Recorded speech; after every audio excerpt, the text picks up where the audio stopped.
Andrew, it's been a year since we dropped the first episode of a series that we're really proud of. A year? A year, I know, it's crazy. About serial killer Anthony Sowell. And we'll get to that in just a second. But before we do, I want to tell everyone, I want you to tell everyone about the new series that we're working on that we're also very proud of. Sure. We talk a lot about deviants on this show and different kinds of deviants. And one of the subjects I've always wanted to get into is extremism and, radicalization and extremism and people that are kind of out there on the fringes there. Yeah, and we've handled a lot of that on some of the off scripts that we've done. We've talked to people who have kind of been in that world, but we've always wanted to do is some sort of exploration like we've done with Israel Keys or absolutely. Lake Oconee. Absolutely. And so the next series that we're working on is about a young man who kind of falls into this world. He becomes radicalized and is, kind of in the neo-Nazi extremist universe, and it turns into a murder story. But more than that, that's sort of just the tip of the iceberg and sort of our way in to exploring all the different corners of that universe that entails. There's some really interesting conversations that I've had with some people that really, really know this stuff and know this story. And there's a lot of tape and documents and stuff to sift through. So there's a whole lot of stuff to unpack here, and I'm looking forward to it. I think you'll really like it. I think the audience will really like it. And if you know anything about Andrew, you know he loves unpacking stuff. And I'm not saying that facetiously. Like this is something that he is great at, loves doing, really digs into. And let's tell everyone who we're going to be talking about. This story is about a young man named Devin Arthurs who in 2017 killed his two roommates in an apartment complex in Tampa. And on the surface, it looks like there's not a lot to it. But once you start peeling back the layers and looking at the different pieces that go into this homicide, how he got there, it's a story of extremism. It's a story of white supremacy. It's a story of hate, radicalization, all of these things. And it's a cautionary tale, too, in a lot of ways. Yeah, and it's going to blow your mind once you hear it. New thing I learn about the Devin Arthurs case, I'm like, what, huh? And honestly, I think that's how he felt a lot when we started working on Anthony Sowell. Remember when we were reporting on this story, and we were going to revisit this story 1 year later, because again, I think we were really proud of it, and there was a lot of wow factor for it for us. And I think as we were doing some of these interviews, we were looking at each other while they were happening and saying, like, just telepathically communicating with each other. Can you believe this is happening? Can you believe that we're hearing this? Yeah. And also, the story that I'm working on is similar in that, just like Sowell, and I think this is something you and I always try to do, there's like a larger sort of circle to explore beyond just the thing that happened. And that obviously exists in the Arthur story, but it definitely exists in the Anthony Sowell story. And I think we made that clear. Yep. So let's revisit the Anthony Sowell series that we produced a year ago. Just a quick reminder, Anthony Sowell, serial killer in the Cleveland, Ohio area, 11 dead. And the circumstances are just horrific. It's a story of a serial killer, yes, but it's also a story of police negligence. I think that's a fair way to put it. It's a story of people of color, of Black people, just being ignored by the system and creating a permission structure for Anthony Sowell to operate. This is episode 1 of the multi-part series. So after you're done with this, if you haven't heard it, go check the other episodes out on our feed. If you have heard it, listen to it again with fresh ears. Let us know what you think on Patreon, on social, at deviant.podcast, deviantpodcast.com for Patreon. All right, let's get to it. Revisiting Anthony Sowell 1 year later.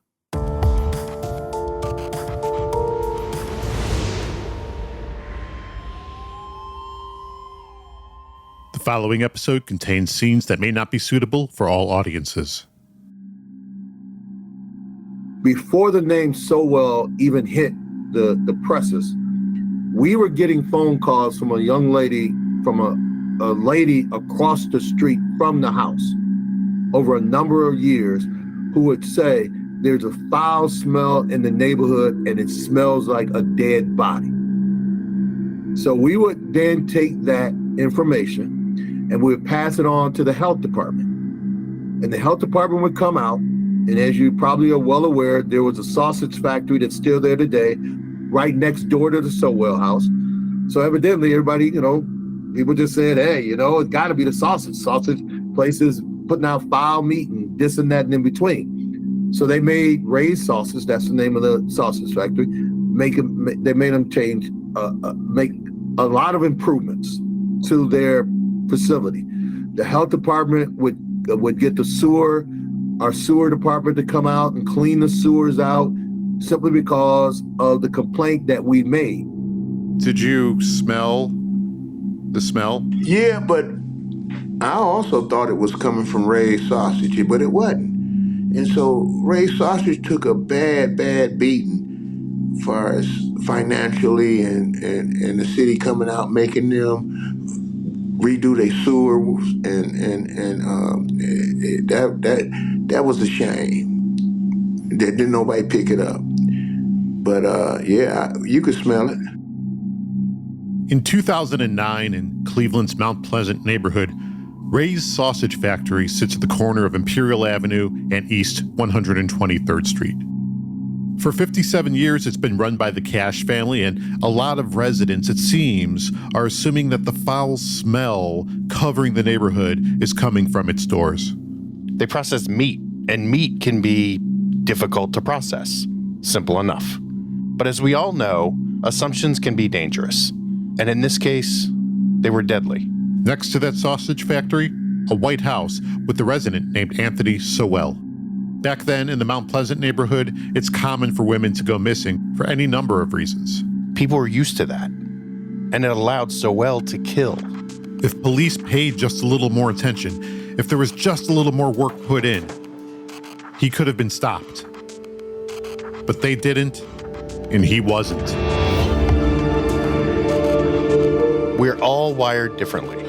Some of us are wired for good, some of us are wired for bad. But a select few step outside all of society's boundaries. From Cold Open Media, this is Deviant. Anthony Sowell, Part 1. Welcome to Deviant, where we chase the truth into the dark corners of what humans are capable of. I'm Dan Szematowicz. And I'm Andrew Iden. And this is the first part of a new exploration of a new Deviant, Anthony Sowell. If you don't know who Sowell is, he was convicted of killing 11 women in the Cleveland area in the late 2000s. Now, 11 is the official number, and as you'll hear as we go over the next couple of episodes, there is reason to think that that number could be higher. Before we get into the story, though, make sure you're following this show, if you're not already, on whichever podcast platform you use. Interact with us on social. There, we're putting up material that you can see and interact with and, get a sense of what we're doing and how. We're on TikTok, we're on Instagram, @deviant.podcast. Leave comments or send DMs too. We do look at them and answer them.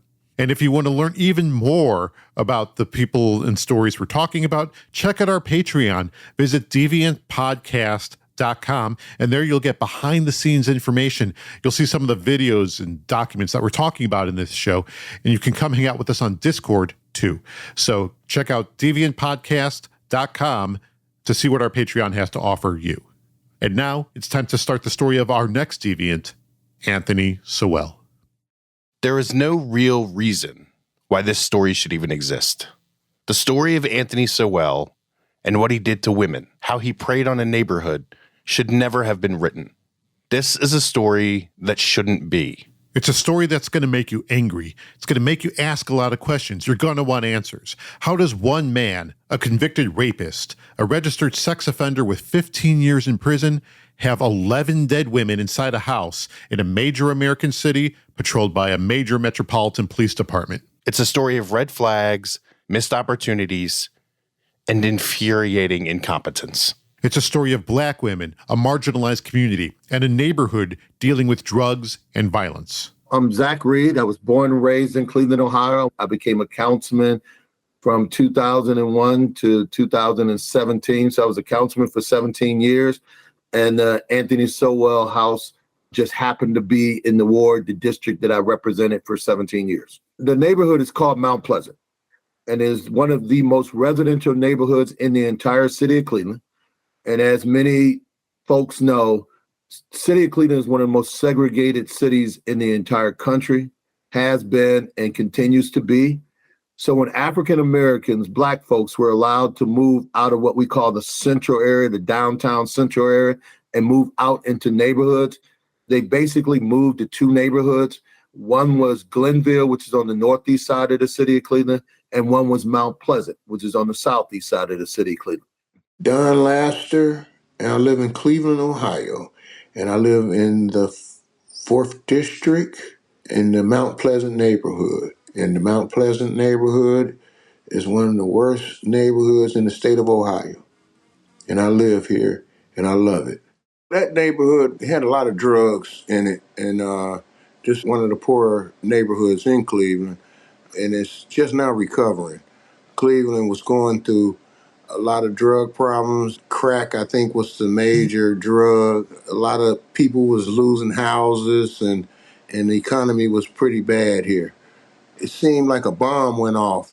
This story mainly happens in the late 2000s, and much like today, neighborhoods of color like Mount Pleasant, they're neglected, and the people who live there have a complicated, sometimes adversarial relationship with the police force. And it's that environment and those challenges that allow Anthony Sowell to operate for so long, almost in plain sight. He was eventually stopped, and it all happens within the space of just over a week. That week starts on October 20th, 2009, with an absolutely insane and terrifying incident involving Don Laster, the man you heard that loves Cleveland and his Mount Pleasant neighborhood.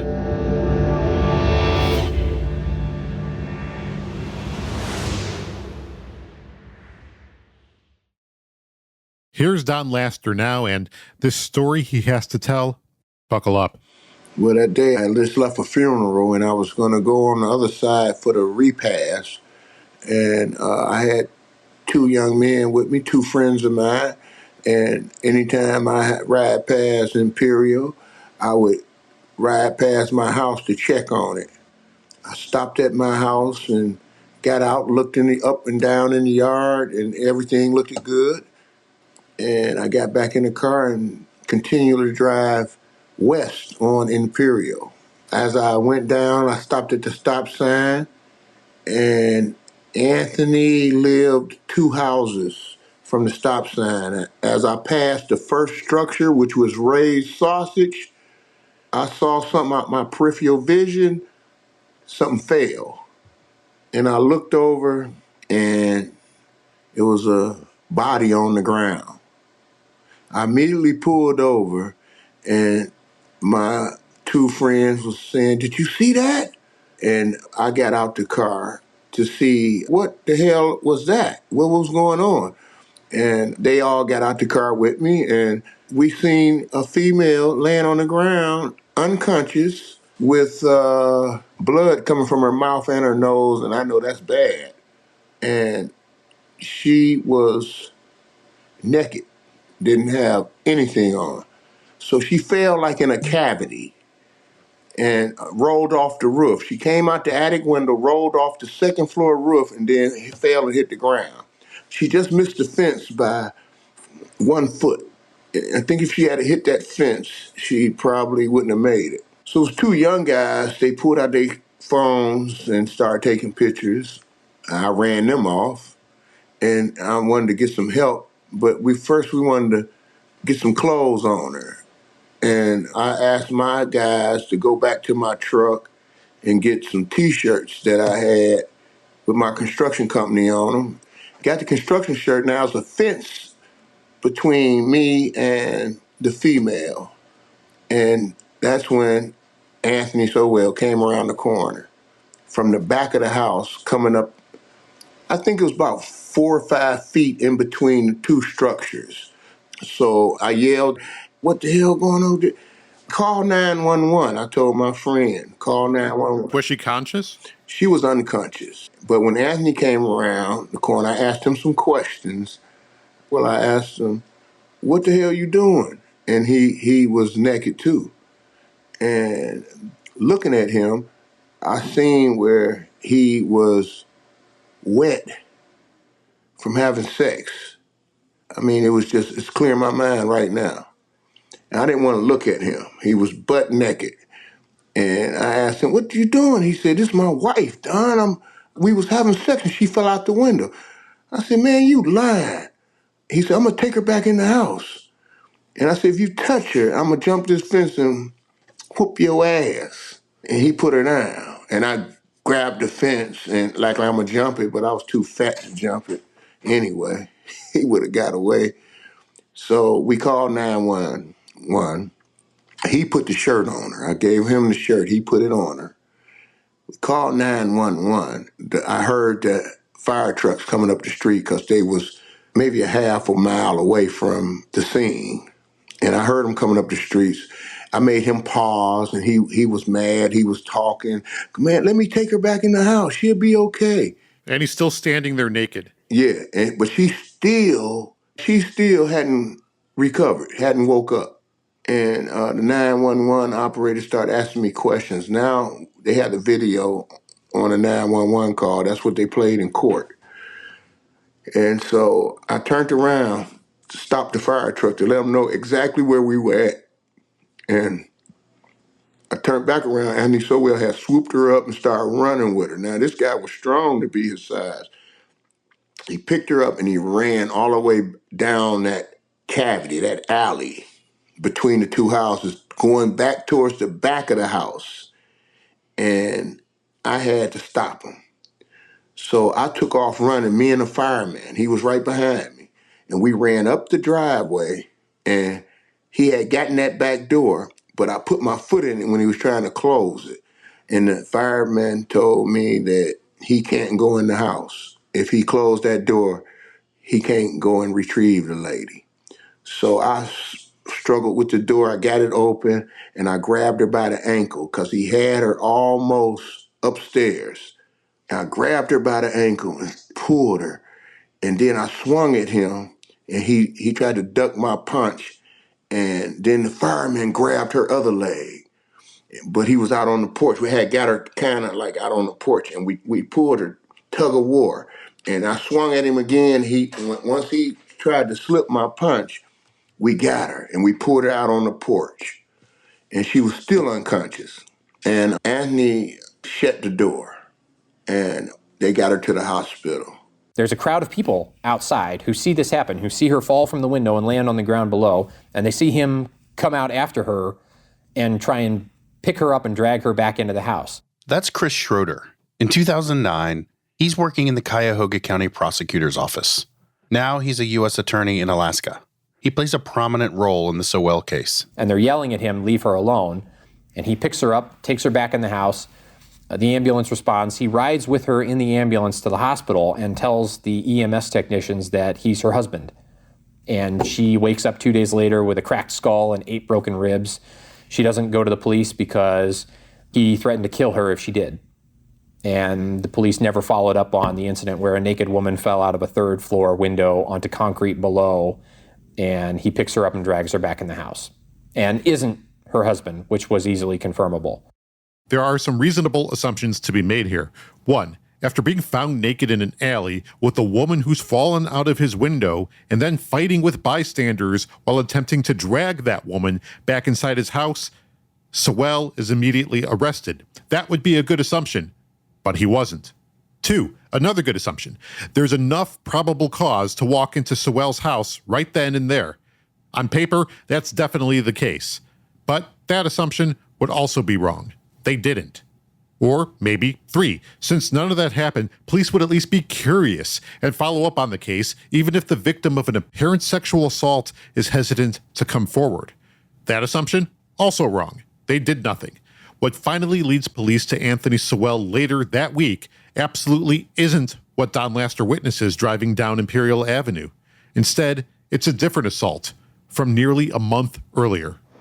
Well, let me ask you this. With Lala, how come you let her go? She didn't do nothing. She didn't do nothing to me. We didn't do nothing. I didn't have her. I let her go. It's Halloween, and in a downtown Cleveland high-rise, police are sitting in an interrogation room across from Anthony Sowell. They're asking him about something different. A complaint filed against him. A complaint from the previous month. Well, when you took the cord off of her. Cord? Well, what was it? The wire? No. The cord? Huh? The There was extension? never no cord. Well, she has marks on her neck. It wasn't for me. Well, maybe not. But she's saying it's you. It wasn't for me. She was fine when she left my house. Was nothing wrong. She left, like I said, she left. Her ride came and picked up right in front of my house. Okay. She was out there with 3 or 4 other people. In late September, Latundra Billups, Lala to her friends, accuses Sowell of sexually assaulting her in his house on Imperial Avenue. She said that we was upstairs, we was kicking it, and we started get down, and then she said, no, stop. And you didn't stop. That's what she said. But the girl stayed with me all day long. From 7 o'clock in the morning, she didn't leave at 5:30. Well, what she said happened after that? Hey, they didn't really get into it. They just said that she said I made her have sex against her will. Okay. And I'm like, well, hold up. She was out there with me, my friends. She was out there. I sat on that porch. I let her use my phone. She called a ride. I stayed right there. Her ride came. What friends was she out there with you? The people in the area. Your friends? I mean, her friends, they all knew her. No, you said she was out there with you and your friends. Yeah, me and If she we was out talk there to your with some friends, friends. If we talk to your friends, could they tell us what happened? They can tell you that wasn't nothing wrong with her. Okay, tell me who to talk to. When she goes to the hospital, the evidence of a sexual assault is clear. She meets with the police. She names her attacker. She tells them where it all happened. And she also tells them about hearing that Sowell has attacked other women before. She says that when she confronts Sowell with that, he flies into a rage, and that's when he attacks her. For 35 days, Cleveland Police Department's Sex Crimes Unit and Lala don't connect for a follow-up. In the police report, Detective Richard Durst says, quote, I'd continually miss her and her phone calls to the office. But on October 27th, Latundra Billups and the Cleveland Police Department finally connect. One big question here. If Latundra gives police a statement the night of the assault, and evidence of the assault is clear, why do they need an additional statement from Latundra 1 month later, before finally issuing an arrest warrant for Sowell? We don't know, and despite multiple requests from us, police won't say. They're not talking, at least not yet. You're going to want to bookmark that in your mind for later.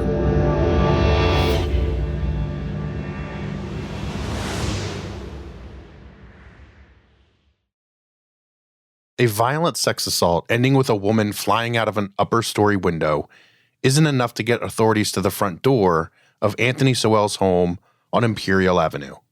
But Latundra Billups' second statement on October 27th is. Things finally start to move quickly. On October 28th, police meet with prosecutors and obtain an arrest warrant for Anthony Sowell. And then on October 29th, police arrive and walk up the 5 steps to the front porch and knock on the door. From the outside, it looks like most of the houses in the neighborhood. There's 3 floors, iron railings, a balcony. And remember at the beginning of the show, we talked about Ray's Sausage Factory? Well, Sowell's house is right next door. And that's how things look on the outside. And then police walk in. I am Teresa Stafford. I am the Chief Executive Officer of the Hope and Healing Survivor Resource Center, which is the home of the Battered Women's Shelter and the Rape Crisis Center serving Medina and Summit counties in Ohio. October 29th, 2009. I remember this date. I was working at the Cleveland Rape Crisis Center, and we were having an open house for our new office space. And some of the sex crime detectives were there celebrating with us because we are partners, celebrating the opening of our new office space. And they got a call that they had to leave. They had a warrant that they needed all hands on deck for. And that was the night that they started discovering the bodies. Again, here's former Cleveland Councilman Zach Reed. When it hit, my executive assistant, she called me and said, Zach, I'm telling you, I remember that lady calling and continue to tell us there's a foul smell in the neighborhood and it smells like a dead body. So for that time, that lady knew I now know what a dead body smells like because it never comes out of your stench. That stench never leaves you. So she must have knew what a dead body was because she was the one who said there's a foul smell in the neighborhood and it smells like a dead body. Chris Schroeder, You heard from him earlier in the show. First time I heard the name Anthony Sowell was the night of October 29th, 2009. It was the night that the first bodies were found in the house. It started out as a small local story because originally only 2 bodies had been found and made public. 2 bodies is a significant story in Cleveland, but it's not a nationwide story. And then over the next 48 hours, they started finding more and more and more, and 2 bodies became 4, which quickly became 6, which then ultimately became 11. And suddenly it was a nationwide story, and it was everywhere. And the perpetrator hadn't been arrested. The homeowner was on the loose somewhere. It's not, in fact, Ray's Sausage Factory. There are 11 bodies on the property on 12205 Imperial Avenue. The man who lives upstairs isn't home, and they can't find him. And as the sun goes down and temperatures drop into a typical October night, more and more investigators arrive on the scene in Mount Pleasant. Now, everyone in Cleveland wants to know, needs to know, where is Anthony Sowell? Next time on Deviant. Police are searching for Anthony Sowell, and as news gets out, the Mount Pleasant neighborhood, Cleveland, the United States, is trying to make sense of what is being found inside of Sowell's house. The full scope of what police have on their hands is becoming clear. Tough questions are getting asked, and everybody wants answers. But that's bullshit, That's not the way I man. felt. Them girls are somebody's daughters. That's not the way I felt. Well, feel the way you feel and tell me what I need to know. God, please, man, I don't believe this, man. Just a reminder, if you're not following the show, please hit that follow button right now. And also follow us on social. We're at deviant.podcast on Instagram and TikTok. And if you want to see some of the videos of Sowell and see some of the documents we're using to piece all this together, visit deviantpodcast.com to check out our Patreon. There, you can also learn how to join our Discord. And once you do, you can come chat with me and Andrew. Deviant is written, produced, and executive produced by Clark Goldband, Andrew Iden, and me, Dan Szematowicz. Editorial and production consultation comes from Jenny Ament, with original scoring by Shuvo Sir. Marketing, sales, and distribution support come from our friends at Gemini 13. Deviant is a production of Cold Open Media.